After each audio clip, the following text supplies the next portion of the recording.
Assalamualaikum warahmatullahi wabarakatuh. Halo semuanya, perkenalkan nama saya Teguh Abdi Prianto. Di video kali ini saya akan membahas tentang fenomena yang cukup sering nih dialami oleh para mahasiswa perantau, yaitu culture shock atau juga yang sering disebut kejutan budaya. Apalagi di era digital seperti sekarang nih, kita tuh semakin sering gitu berinteraksi dengan orang dari berbagai daerah, baik secara langsung maupun melalui sosial media.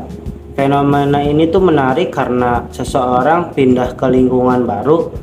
Ia ini tuh tidak hanya menghadapi tempat baru, tetapi juga cara komunikasi, kebiasaan, dan nilai sosial yang berbeda. Culture shock. Culture shock ini tuh adalah kondisi seseorang merasa bingung, tidak nyaman, atau kaget saat berada di lingkungan budaya yang berbeda dari biasanya. Misalnya, mahasiswa yang berasal dari daerah tertentu mungkin terbiasa gitu dengan cara komunikasi yang santai atau menggunakan bahasa daerahnya.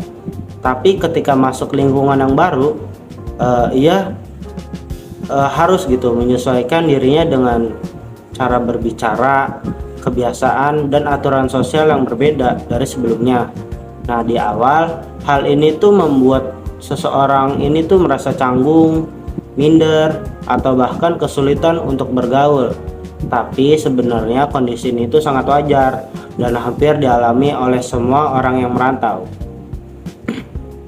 Menurut Kalervo Obrecht, culture shock ini adalah perasaan cemas dan bingung yang muncul karena seseorang ini kehilangan tanda-tanda sosial yang biasanya ia gunakan dalam kehidupan sehari-harinya.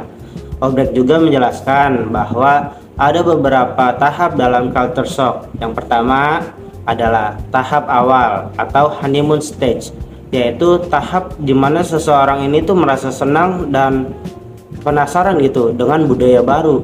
Semua tuh kayak merasa menarik aja semuanya dan menyenangkan. Namun setelah itu masuklah nih ke tahap krisis, dimana mulailah tuh muncul rasa bingung, tidak nyaman, bahkan bisa sampai stres karena perbedaan budaya mulai terasa jelas. Nah, di tahap ini tuh mahasiswa perantau biasanya mulailah merasa rindu rumah atau kesulitan untuk menyesuaikan dirinya. Walaupun terasa berat, tahap ini juga sebenarnya tuh adalah bagian penting dari proses beradaptasi. Oke, selanjutnya ada dari Yeon Young Kim tentang adaptasi budaya. Nah, menurut Kim nih, proses beradaptasi di budaya baru itu tidak secara instan, tetapi harus melalui proses-proses yang panjang yang melibatkan tekanan, penyesuaian, dan akhirnya perubahan. Ketika seseorang masuk ke lingkungan baru, ia ini akan mengalami stres karena harus menghadapi hal-hal yang tidak familiar sebelumnya. Tapi seiring berjalannya waktu, melalui interaksi sehari-hari, seseorang ini pasti akan mulai belajar untuk memahami budaya tersebut gitu. Nah, di dalam konteks mahasiswa perantau nih, awalnya mungkin merasa canggung lah atau kurang percaya diri. Tapi setelah beberapa waktu, mereka tuh pasti akan mulai terbiasa, lebih berani untuk berkomunikasi, dan bahkan bisa berkembang menjadi pribadi yang lebih terbuka dan fleksibel terhadap perbedaan budaya yang ada. Oke, lanjut.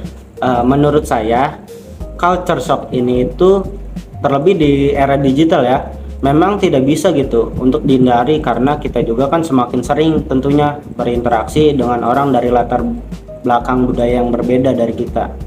Tetapi hal ini tuh bukan suatu hal yang negatif, justru ini bisa menjadi proses pembelajaran yang penting bagi diri kita. Nah, dari sini nih kita juga kan bisa belajar gitu untuk memahami orang lain dan toleransi, dan lebih terbukalah terhadap perbedaan yang ada.